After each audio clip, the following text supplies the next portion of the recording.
Olá!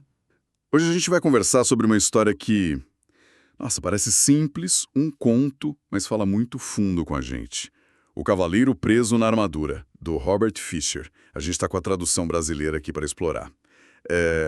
Principalmente a jornada desse cavaleiro para se livrar daquela armadura, né? Que emperrou nele. Isso mesmo. É uma fábula, né? Mas cheia de camadas. Exato. A nossa ideia aqui é ir um pouco além, sabe? Tentar entender o que essa armadura significa de verdade e o que essa busca toda do cavaleiro pode dizer sobre as nossas próprias prisões, talvez. Vamos lá, então? Perfeito. É isso. Porque a narrativa é, assim, direta, mas o simbolismo é muito rico. A armadura em si, o caminho que ele pega, os castelos, tudo isso são metáforas, né? Para um processo bem interno de autoconhecimento, de olhar para as defesas que a gente constrói e que, olha, muitas vezes acabam prendendo a gente mesmo. Vamos ver como cada etapa funciona para ele. Bom, a história começa com esse cavaleiro que, assim, ele se acha o máximo, né? Bom, gentil, amoroso, tá sempre pronto para salvar donzelas, lutar contra inimigos. Aquele herói clássico, pelo menos na cabeça dele. Uhum. E ele adora a armadura dele. Brilhante, imponente. Tanto que não tira pra nada. Nem pra dormir, imagina. Só que aí tem um problema. A esposa Juliet e o filho Christopher, eles mal conseguem ver quem ele é por baixo daquilo tudo. Essa armadura, desde o comecinho, já é uma metáfora muito clara, né? Não tem nem como disfarçar. Ela representa totalmente essa imagem pública, a persona que ele criou e ficou dependente daquilo. Totalmente. Ele busca o tempo todo a validação de fora, né? Ser o melhor, o mais reconhecido. Só que isso isola ele. Isola dos relacionamentos de verdade, da intimidade. A própria Juliet fala isso, né? Que ele amou mais a ideia de salvar ela do que ela mesma. A armadura vira uma barreira para o contato real. E a coisa aperta mesmo quando a Juliet chega e fala: ouça aí essa armadura, ou eu e o Christopher vamos embora. Ponto final. Aí vem o susto. Ele tenta tirar, mas não sai. Não sai. O elmo emperra, a viseira não levanta de jeito nenhum. Ele fica desesperado, corre pro ferreiro, que era o cara mais forte do reino. O ferreiro tenta de tudo, martelada, força bruta e nada. A armadura nem amassa. E o pior, o cavaleiro nota que ele quase não sente as coisas através dela. Esse é o ponto de virada, né? A crise que obriga a olhar para a situação. Aquilo que era um símbolo de status, de força, de repente vira uma prisão literal. E essa incapacidade de sentir, tanto as marteladas, como você falou, quanto as emoções da Juliet, por exemplo, mostram o preço enorme dessa defesa. Ele está desconectado de si e dos outros. A armadura que protegia agora sufoca. É isso. Vendo que vai perder a família, tudo, ele decide que precisa de ajuda. E nessa busca ele acaba encontrando uma figura inesperada, o bobo da corte, o Bolsa Alegre. O Bolsa Alegre. Adoro essa parte. Que com umas rimas meio doidas, mas cheias de sentido, aponta uma direção, procurar o mago Merlin, lá na floresta. E o Bolsa Alegre solta umas frases tipo: problemas são oportunidades chegando e, o que é chave, estamos todos presos em algum tipo de armadura. O Bolso Alegre é aquela figura da sabedoria que vem de onde a gente menos espera, né? Fora do padrão. Ele já planta ali duas sementes importantes. Primeiro, que a jornada do cavaleiro é meio que universal, essa coisa das armaduras invisíveis que todos carregamos. E segundo, a ideia de que a ajuda aparece na hora certa, né? Quando o discípulo está pronto. Enfim, a partida dele, mesmo que ainda buscando uma solução fora, já é o começo da jornada para dentro. E a busca pelo Merlin não é fácil, não. O cavaleiro passa meses perdido, cavalgando pela floresta, fraco, e aí ele percebe o quanto ele é despreparado para a vida real, sabe? Fora das batalhas, não sabe nem que fruta comer.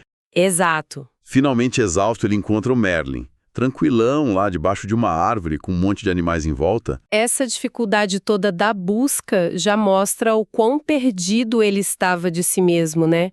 Desconectado da natureza, das necessidades básicas. E é interessante que o Merlin, que é o arquétipo do sábio, do guia, só aparece quando o cavaleiro está no limite, exausto demais para continuar fugindo.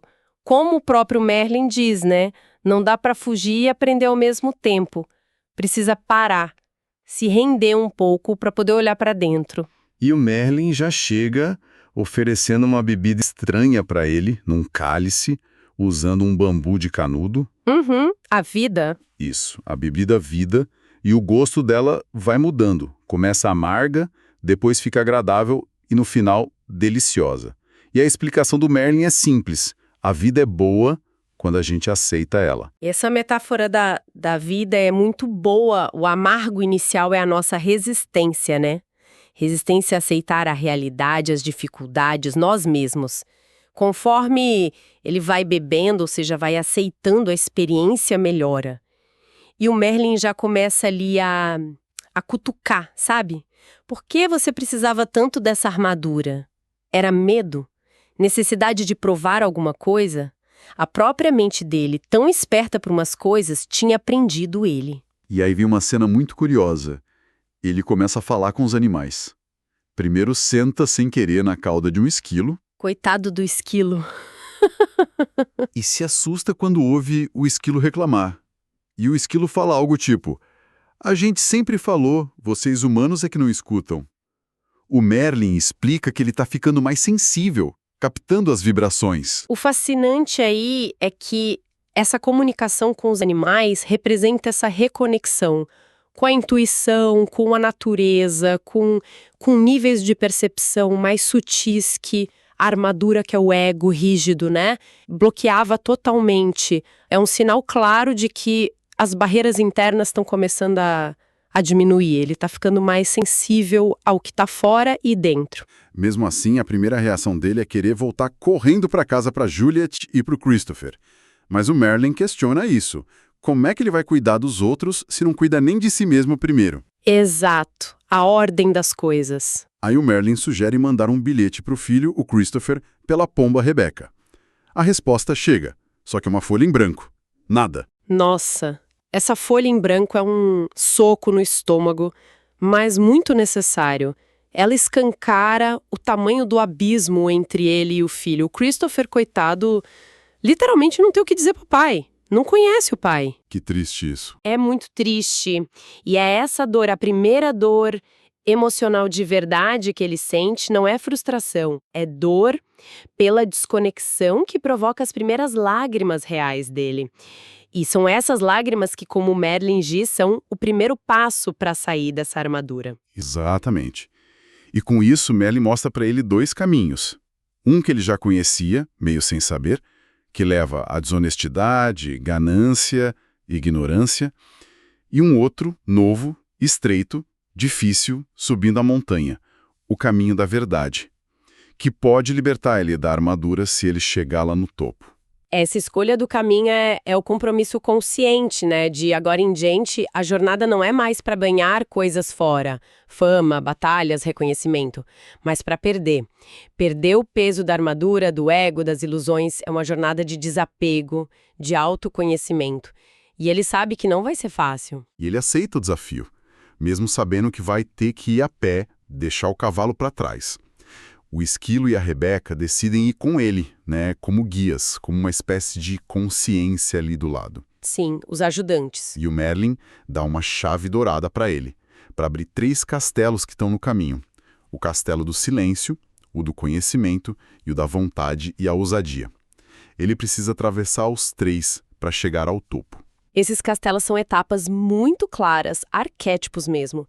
O silêncio, para ele ter que encarar o vazio interior, ouvir a própria voz, o conhecimento para entender a si mesmo, a natureza do amor, e a vontade e ousadia para ter a coragem de agir a partir dessa nova consciência que ele está ganhando.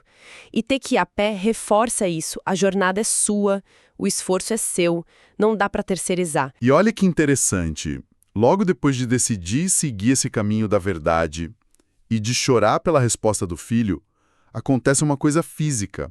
Um pedaço da viseira da armadura enferruja e cai. É a primeira prova. Ele percebe na hora, fica animado, lágrimas de sentimentos reais vão me libertar. É um sinal concreto. Exatamente. A emoção autêntica, a vulnerabilidade que ele se permitiu sentir, começa literalmente a dissolver a defesa rígida. Isso valida a escolha que ele fez, o processo que ele começou. É um sinal de que sim, ele está na direção certa, por mais difícil que seja. Aí eles chegam no primeiro castelo, o do silêncio. E o cavaleiro fica meio decepcionado.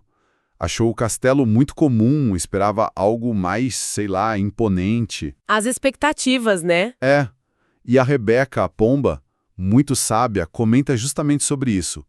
Aceitar as coisas como são, em vez de criar expectativas que só trazem desapontamento. Esse tema da expectativa versus aceitação é muito importante. A gente vive muito na expectativa, né? Em como as coisas tinham que ser. E isso gera frustração o tempo todo. A sabedoria animal, ali representada pela Rebeca e pelo esquilo, está sempre ancorada no presente, na aceitação do que é.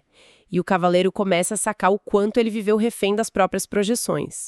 Ele entra no Castelo do Silêncio, sozinho. E o silêncio lá dentro é total. Opressor até. E ele encontra o rei, que também está fazendo o caminho, e o rei dá uma dica para ele. Só no silêncio de verdade, o silêncio interno, é que a gente consegue ver a porta para a próxima sala e deixar as barreiras caírem. Com o eu interior, sem distração nenhuma, sem plateia para quem representar um papel, a solidão aqui não é um castigo, é uma ferramenta. É nesse silêncio que a gente começa a ouvir o que a gente realmente pensa, o que sente, sem o filtro da imagem que a gente quer passar para os outros. E conforme ele vai passando por salas cada vez menores, ele começa a falar sozinho, para quebrar o silêncio. E aí, pá, cai a ficha. Ele sempre usou a fala, o falar muito, como uma fuga. Uma fuga da solidão, de si mesma. Ele admite ali o medo que ele tinha de ficar só. E é nesse momento, nessa quietude forçada, que ele ouve uma outra voz. Uma voz suave que vem de dentro. O eu verdadeiro dele, que ele decide chamar de Sam. O silêncio leva a isso, né? A introspecção forçada. Confrontar esse padrão de fuga pela fala é doloroso, com certeza, mas é libertador. E o surgimento do Sam é muito simbólico. É essa reconexão com a intuição, com o self autêntico que a gente só consegue ouvir quando o barulho de fora e o barulho mental de dentro diminuem. Ali começa o diálogo interno de verdade. Aí, sentado em silêncio, ele realmente começa a ouvir. Pela primeira vez. Não só o silêncio em si, mas ele percebe que nunca ouviu de verdade os sons da natureza. Nunca ouviu a tristeza na voz da Juliet. Ele sente a solidão dela, se conecta com a dor dela e chora. Chora pelos dois, com uma empatia profunda. E são tantas lágrimas, mas tantas, que elas dissolvem o elmo inteiro. A cabeça da armadura se vai. E quando ele sai do castelo, ele percebe que passou muito tempo lá dentro, embora não parecesse. Que momento forte esse, essa catarse através da empatia, sentir a dor do outro como se fosse sua. É isso que dissolve uma parte tão fundamental da armadura, o elmo, a cabeça, o controle mental. As lágrimas de compaixão genuína são muito transformadoras. E essa percepção do tempo que muda mostra que o trabalho interior tem um ritmo próprio, né? Não segue o relógio do mundo externo. Ufa! Mais leve sem o elmo, ele continua a jornada com o Esquilo e a Rebeca para o Castelo do Conhecimento. Esse sim era um castelo imponente, com porta de ouro e tudo. Eles entram juntos porque, como diz lá, conhecimento é para todos. Mas dentro, escuridão total. Até que começam a brilhar umas inscrições na parede. O conhecimento é a luz que ilumina o caminho. E aí vem a pergunta que acerta ele em cheio. Será que você não confundiu necessidade com amor? O conhecimento como luz na escuridão da ignorância sobre si mesmo. E essa pergunta, nossa, ela é ao centro da questão para ele. E talvez para muita gente, né? A gente ama o outro pelo que ele é, ou a gente precisa do outro para tapar nossos buracos, nossa falta de amor próprio? É uma pergunta que incomoda, mas é essencial encarar. E ele reflete e reconhece. Sim, ele precisou da Juliette, precisou do Christopher, precisou da admiração de todo mundo para se sentir alguém, para se sentir validado, porque ele não se amava o suficiente para se bastar. É duro admitir isso. Muito. Mas admitir esta verdade dolorosa que ele não se amava e por isso não conseguia amar os outros de verdade, faz uma luz muito forte inundar a sala. E o Merlin reaparece ali para meio que confirmar. Só podemos amar os outros quando nos amamos primeiro. É o grande clique, né? O ahá sobre o que é o amor de verdade. E entender que ele nasce de dentro para fora, ele transborda. Não é uma moeda de troca, não é para suprir carência. O autoconhecimento, a verdade sobre si, traz essa clareza, essa luz e abre o espaço para o amor verdadeiro, começando pelo amor próprio. E nesse momento, ele se olha num espelho diferente, que não mostra como ele está agora, mas mostra o potencial dele, o eu verdadeiro, um cara charmoso, cheio de vida, com olhos que mostram compaixão, amor. Ai, que lindo isso! E o Sam, a voz interior, explica: esse é você, sempre foi você, por baixo da armadura. E aí ele entende. Ele não precisava ter passado a vida inteira tentando provar que era bom, que era gentil, que era amoroso. Ele já era tudo isso. Esse espelho revela a essência por trás das máscaras. É a diferença crucial entre quem você é de verdade e a persona que você construiu por medo, por necessidade de aprovação. É a realização libertadora de que aquelas qualidades que ele buscava tanto lá fora, na verdade, já estavam dentro dele. Só estavam escondidas pela própria armadura que ele criou. Saindo dali no pátio do castelo, eles encontram uma macieira e uma inscrição falando sobre ambição. O Merlin aparece de novo para explicar a diferença. Tem a ambição da mente, A competição. que é competir, ter mais que o outro, buscar status, e tem a ambição do coração, que é crescer, realizar seu potencial, servir aos outros de forma autêntica, como a árvore que dá frutos para todo mundo. Essa distinção é fundamental. Ela redefine o que é sucesso, o que é propósito. A ambição do coração não é sobre passar por cima dos outros, mas sobre florescer e compartilhar o que você tem de bom. Encontrar um equilíbrio entre as suas necessidades e a sua contribuição para o mundo. É sobre ser e contribuir, não só sobre ter e competir. É uma visão mais integrada, né? Menos egoísta da vida. E o cavaleiro jura para si mesmo que vai seguir essa ambição do coração. E na hora, o castelo desaparece. E mais partes da armadura simplesmente caem. Os braços, as pernas, ele se sente muito mais leve, quase livre. Integrar essa nova compreensão sobre amor próprio, sobre propósito, sobre essa ambição mais saudável, dissolve mais camadas das defesas. Cada castelo que ele supera é um salto enorme na libertação daquele falso eu. A transformação está ficando cada vez mais visível, mais sentida por ele. Chegam finalmente ao último castelo, o da vontade e da ousadia. Só que para chegar nele, na ponte, surge um dragão.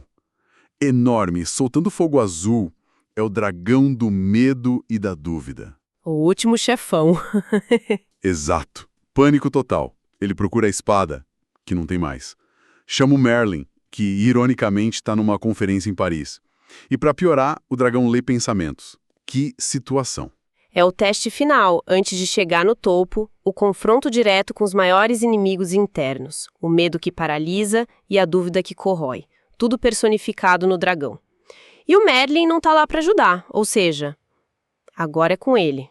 Precisa usar os próprios recursos, tudo que aprendeu, a força interior que ele descobriu que tem. É a hora de provar para si mesmo. A Rabeca lembra a ele que o autoconhecimento pode vencer o dragão. Mas na primeira tentativa, ele corre. O medo toma conta. Ele se queima todo e cai.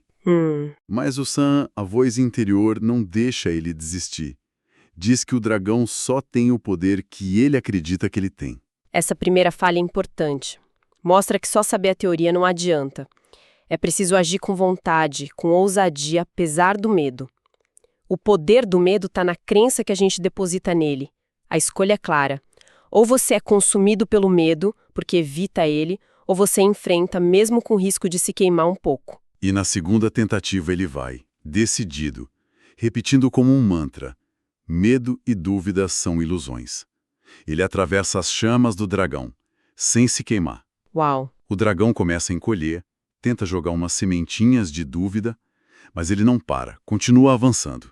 E o dragão vira fumaça. Some. E o castelo também some junto, porque ele provou que tinha a vontade e a ousadia necessárias. O topo da montanha está ali, livre. Vitória! Ele conseguiu aplicar o autoconhecimento com coragem. Quando ele enfrentou o medo com a convicção da verdade interior, são ilusões, ele dissolveu o poder do dragão. E uma vez que a qualidade, a vontade e a ousadia foi integrada, foi vivida por ele, o desafio externo representava isso, desapareceu.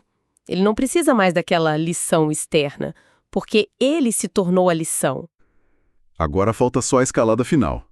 Mas tem uma rocha enorme bloqueando o caminho. E nela uma inscrição: embora possua este universo, nada possuo, pois não posso conhecer o desconhecido se ao conhecido me agarro. Forte essa, hein? Muito. Exausto, ele finalmente entende o significado, que é meio assustador. Para alcançar o desconhecido, que é o eu verdadeiro dele, a unidade com tudo, ele precisa soltar tudo que é conhecido.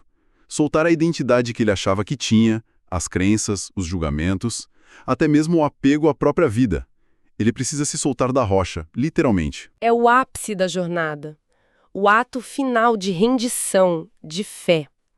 Soltar o conhecido é soltar o controle do ego, soltar as definições limitadas que a gente carrega sobre quem a gente é. É confiar no mistério, confiar no fluxo da vida. É aquele paradoxo místico que a gente vê em tantas tradições, né? Encontrar tudo justamente quando você se dispõe a perder tudo aquilo que você pensa que é. É o salto no vazio. E ele se solta. Cai no abismo. Mas é um abismo de memórias. Ele revê a vida toda, mas agora sem culpa, sem julgamento. Aceitando tudo, assumindo a responsabilidade por tudo. E então, acontece algo incrível. Ele começa a cair para cima, leve, livre, se sentindo conectado com tudo. E chega suavemente lá no topo da montanha. Essa queda é a purificação final.